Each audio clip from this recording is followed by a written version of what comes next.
Hi hello, ഞങ്ങൾ ഒരിടം വരെ പോവുക കേട്ടോ. അപ്പോൾ പോകുന്ന സ്ഥലം കുറച്ച് കഴിയുമ്പോൾ തന്നെ നിങ്ങൾക്ക് മനസ്സിലാവേ. അങ്ങനെ ഞങ്ങൾ എത്തിയിട്ടുണ്ട്. ഏകദേശം 1 മണിക്കൂറിന് മുകളിൽ ട്രാവൽ ചെയ്തിട്ടാട്ടോ ഇവിടെ എത്തിയത്. അപ്പോൾ എത്തിയ സ്ഥലം ഏതാണെന്ന് വെച്ചാൽ നമ്മുടെ കണ്ണൂർ ജില്ലയിലുള്ള കളരിവാതുക്കൽ ക്ഷേത്രത്തിലേക്കാട്ടോ. ഇവിടെയാണ് കണ്ണൂർ ജില്ലയിലെ ഏറ്റവും ലാസ്റ്റത്തെ തെയ്യം നടക്കുന്നത്. പക്ഷേ ഇവിടുത്തെ തെയ്യത്തിന് ഒരു പ്രത്യേകതയുണ്ട് കേട്ടോ.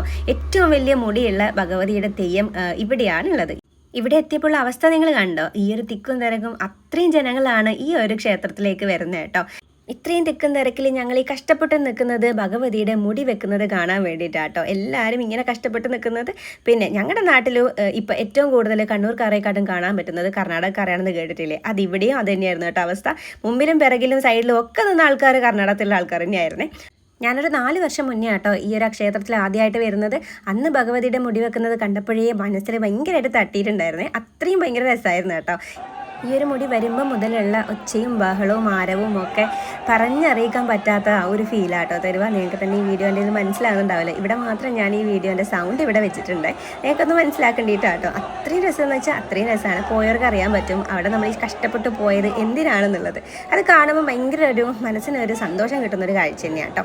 അങ്ങനെ അതേ മുടി എഴുന്നള്ളി ഇതിങ്ങനെ എടുത്ത് വരുമ്പോഴൊക്കെയുള്ള ആ ഒരു ഭംഗിയില്ലേ, ആ ഒരു സമയത്ത് നമുക്ക് മനസ്സറിഞ്ഞൊന്ന് പ്രാർത്ഥിക്കാനും പറ്റും കേട്ടോ.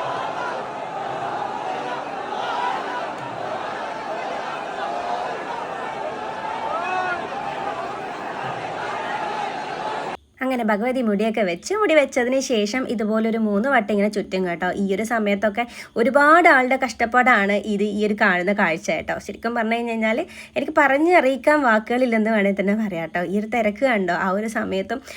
ഞാൻ പറഞ്ഞല്ലോ അത്രയും കഷ്ടപ്പെട്ട് നിൽക്കണമെന്നുണ്ടെങ്കിൽ അതിൻ്റെതായ ഒരു നമുക്ക് ഫലം കിട്ടുന്നത് കൊണ്ട് തന്നെയാണെന്നുള്ളത് മനസ്സിലാക്കാവുന്ന കാര്യമല്ലേ. ഇത് കഴിഞ്ഞ് ഭഗവതിക്ക് നേർച്ചയൊക്കെ കൊടുക്കാൻ പറ്റും കേട്ടോ. പക്ഷെ ഞങ്ങൾ തിരിച്ച് ദൂരെ എത്തേണ്ടത് കൊണ്ട് പെട്ടെന്ന് തന്നെ ഇറങ്ങാമെന്ന് വിചാരിച്ചു. അങ്ങനെ ഭഗവതിനൊക്കെ തൊഴുതതിന് ശേഷം ഞങ്ങൾ നേരത്തെ വീട്ടിലേക്ക് പോകാനുള്ള പുറപ്പാടായി കേട്ടോ. 4 വർഷം മുന്നേ ഇതുപോലെ തൊഴുതിറങ്ങുമ്പോൾ ഞാൻ വിചാരിച്ചായിരുന്നു ഇനിയുള്ള വർഷങ്ങളിൽ എപ്പോഴും വരാൻ പറ്റട്ടെ എന്നുള്ളത്. പക്ഷേങ്കിൽ കുറേ സാഹചര്യങ്ങൾ കൊണ്ട് അന്നൊന്നും വരാൻ പറ്റിയില്ല. പിന്നീട് ഈ ഒരു വർഷം കേട്ടോ ഇവിടെ വരാൻ പറ്റിയത്. ഇവിടുത്തെ ആ ഒരു കാവിൻ്റെ ഒരു അന്തരീക്ഷം തന്നെ വേറെ തന്നെ ഒരു വൈബാട്ടോ. ഭയങ്കര ഒരു ആംബിയൻസ് ആട്ടോ നമുക്ക് കിട്ടുക. അങ്ങനെ ഇക്കൊല്ലവും തൊഴുതിറങ്ങി. അങ്ങനെ ഞങ്ങൾ കണ്ണൂർ ജില്ലയിലെ ഈ വർഷത്തെ അവസാനത്തെ തെയ്യാട്ടോ ഇവിടെ കഴിഞ്ഞത്. ഇനി ഞങ്ങൾക്ക് തെയ്യങ്ങളൊക്കെ തുടങ്ങണമെന്നുണ്ടെങ്കിൽ ഡിസംബർ ജനുവരി മാസം ആവണം. അപ്പം കളരിവാതുക്കളിലെ ഇത്രയും വലിയ ഭഗവതിയുടെ മുടി കണ്ടതോട് കൂടിയിട്ട് ഇത്തവണത്തെ തെയ്യത്തിൻ്റെ കാഴ്ചവിശേഷങ്ങളൊക്കെ തീരുവാണേ. പോകുന്ന പോക്കിന് കുട്ടി കുട്ടി ഭഗവതിനൊക്കെ കണ്ടായിരുന്നു കേട്ടോ. പിന്നെ പോകുന്ന പോക്കിന് ഒരു ഐസ്ക്രീം അങ്ങോട്ട് വാങ്ങിച്ച് അങ്ങനെ അതും കഴിച്ച് നേരെ വീട്ടിലേക്ക് പോവാട്ടോ. അപ്പം എൻ്റെ ചാനൽ സബ്സ്ക്രൈബ് ചെയ്യാത്തവരാണെങ്കിൽ ഒന്ന് സബ്സ്ക്രൈബ് ചെയ്തേക്കണേ. ടാറ്റാ.